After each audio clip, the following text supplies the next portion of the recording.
השם מולך תוגי להוות, ישמחו עם רבים, לא מוזעתם אויבים מספיע של They occupy our name, our identity. I was still very much loyal to the Zionist ideology. Those symbols mean something to me. That Star of David, that is on the menorah, that is in our religion of thousands of years. You say God promised land, you said the Torah. You don't believe in the Torah. I already warned that Israel would become far more extreme, far more closer to an apartheid state. I came home and I told my husband, we have to get out of here. Israel is complete mania. We call it in political science failed state. This is really a collapse of a state.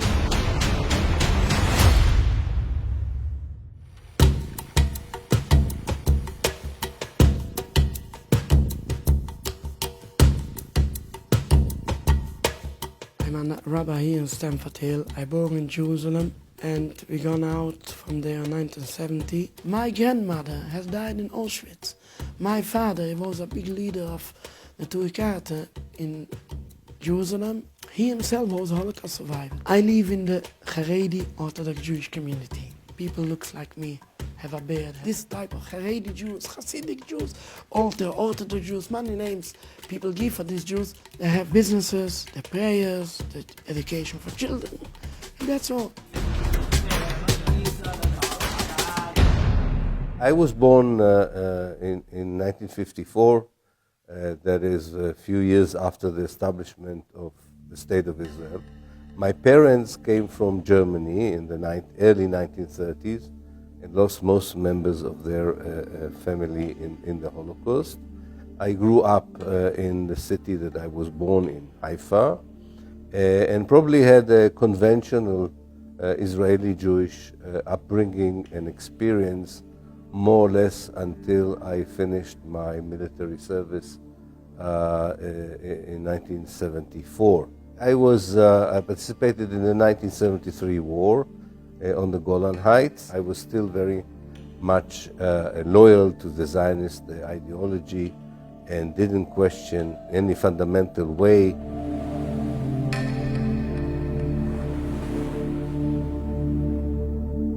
My family were very Zionist, but when you grow up in that, you don't actually know that they're Zionists. They were very loyal to the State of Israel. It took me a very, very long time to begin to wake up to what Zionism is and shape my opinion about it. I come from a quite religious home. Most of my grandparents on my mother's side family perished in the Holocaust. When I was young, to go through a Jewish day school, to go to Zionist youth movements, and for Israel to be a central piece of one's identity, to go to Israel camps. There is an Israel that exists in the mind of Jews who live on the outside that is increasingly distant from the Israel that exists in reality. When you go and live there, you're confronted with that reality. And so the act of living there is the act of saying, okay, what is going on here? When my father used to live there, he was demonstrating very much against the state. He didn't serve in the army, and he was beaten very much by the Zionist police. He was in prison. Maybe he was more in prison than at home. I cannot say much more. But what they're doing for the Jewish people is terrible. The truisms of Zionism before I reached the university and started my postgraduate studies in the late 1970s. Conventional education that I was receiving had a very clear narrative, historical narrative of what happened in Palestine. We were taught that Palestine was an empty land, a land without people, waiting for the people, the Jewish people who were without land. We were persuaded that the Jews were actually returning to an ancient homeland that were taken from them during the Roman times. And a second feature which was very important is that the Arab world around us is hostile because of its religion, because of its political culture, and because it is anti-Semitic. And therefore, we are doomed to defend ourselves and fight for the survival of the state because they hate us or they are against us because we are Jews.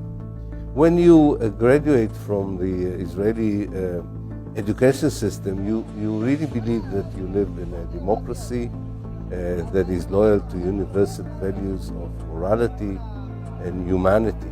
You're effectively traumatized by the state, by the education system. And when you're brought up there, from a very young age, you're exposed to images of the Holocaust. If you were living there, this would be you. So just remember, the state of Israel is what keeps you safe. In Israel, you have to live in fear. The entire population is kept in a state of fear all the time. Zionism is a state ideology, which means it encompasses every walk of life. When you go to the kindergarten, you already are exposed to the Zionist narrative and ideology as a toddler.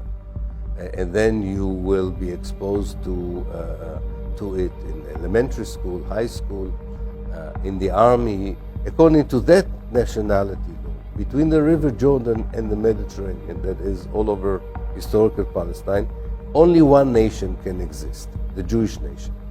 No other nation. And not only that, this law says that in order to assert the Jewish identity of the land of Israel, Eretz Israel, you need to continue to colonize, to settle, and to reject anyone who is not a Jew, who does not accept that all of historical Palestine is a Jewish state.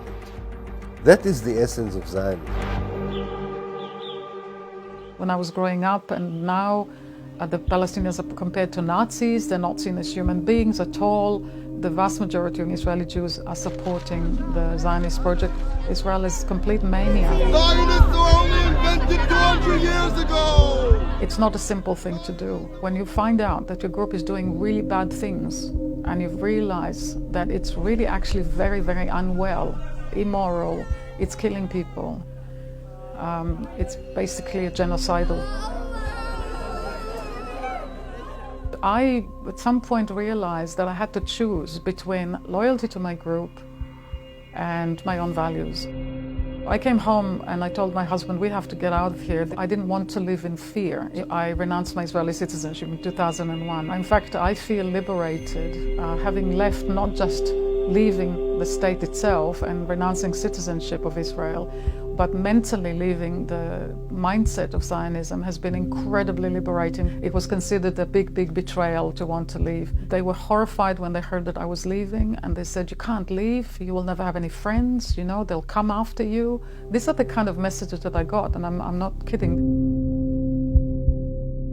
Israel was never ready to accept the Palestinians as they are. Israel never acknowledged the crimes of the Nakba, of the expulsion of Palestinians, and there is an unwillingness within Zionism to meaningfully challenge that extremism. There is an attempt, especially on the outside, to portray Zionism as something that should be beyond questioning even, something so obvious and benevolent. The Jewish people have a right to self-determination. How could one in any way challenge this? The question of why are you conducting war crimes against the Palestinian civilian population within a broader context of what is legally a regime of apartheid as designated by not only human rights groups inside Israel, not only international human rights groups, but also now the International Court of Justice. Would you rather have that conversation? Or why are you singling me out because I'm a Jewish state, you must be anti-Semitic? You're just like the Nazis. I already warned in 1999 that Israel would become far more extreme, far more closer to an apartheid state, that it would be far more ruthless towards the Palestinian in its methods, and would constitute a danger to the stability of the region as a whole. But I did not predicted to be so cruel. If you live in Israel and you declare yourself openly to be an anti-Zionist, if you are a professor in history in a university and you teach your students that Zionism is colonialism, or that what Israel did in 1948 is ethnic cleansing, you clash directly with the narrative, the historical narrative, and the ideology that your government wants you to teach. They see you as a traitor, they don't accept your criticism, and you get death threats, and you are being ostracized, boycotted, and so on. Like so many of my anti-Zionist Jewish friends, I was labeled too as a self-hating Jew. They occupy our name, our identity, and they're speaking in our name in all these murder acts. What they're doing in my name, in our name. Everybody knows the history, knows that Jews have a golden life in all Muslim countries for centuries. How can people be so blind? Just open their eyes. I go in many times to demonstrations, and the police stops me before I come in. Where are you going? I go in there to demonstration. What? They're going to kill you. I thought, don't worry, just look, I show you a miracle. I go in between hundreds of thousands of Muslims. Nobody will touch me. You don't have to protect me. Just look. I'm coming every time among Muslims. I never see any anti-Semitism at all. Just look, from the Jewish point of view, where is the most dangerous place for a Jew to live today? You go the whole world, you will come to one point, the state of Israel. The question of what will happen in this land and whether, not a theory of Zionism that I was brought up with, but the practice of the state of Israel, and the state ideology is called Zionism. And the reality there is a reality that is not enabling of an existence which is going to work, of course not for Palestinians, but also for Jews. And I feel now that this is coming apart. And therefore you see that some of the most vociferous, determined, angry voices in this period have been the voices of Jewish people saying, not in my name. Those symbols mean something to me. That Star of David, that is on the menorah, that is in our religion of thousands of years. The founder of Zionists, his name was Theodor Herzl from Vienna, Austria. He don't believe in God, he don't believe in nothing. The Judaism is completely a religious movement, have nothing to do with any nationality, with any materialistic things. The Zionists often waving the flag of the promised land, the promised land. You say God promised land, you said the Torah. You don't believe in the Torah, you don't believe in God, you don't eat kosher. How can he be such a strong hypocrite to take out of the Torah something what is for his benefit in ignoring all the other parts? It's written in the 10 Commandments, don't kill, don't steal. The Zionists ignoring everything about the Jewish belief. In the Jewish belief, the state of Israel will come to an end 100%. Israel survive as it is in the long run. In a situation where it has to fight all the time, in a situation where its own society is going through a kind of a civil war between the secular Jews and the religious Jews, even with the huge American financial aid, when Israel's international image has been eroded like never before, and when the Jews of the world are not going to support it anymore. We call it in political science failed states, or disintegrating states. And this is really a collapse of a state.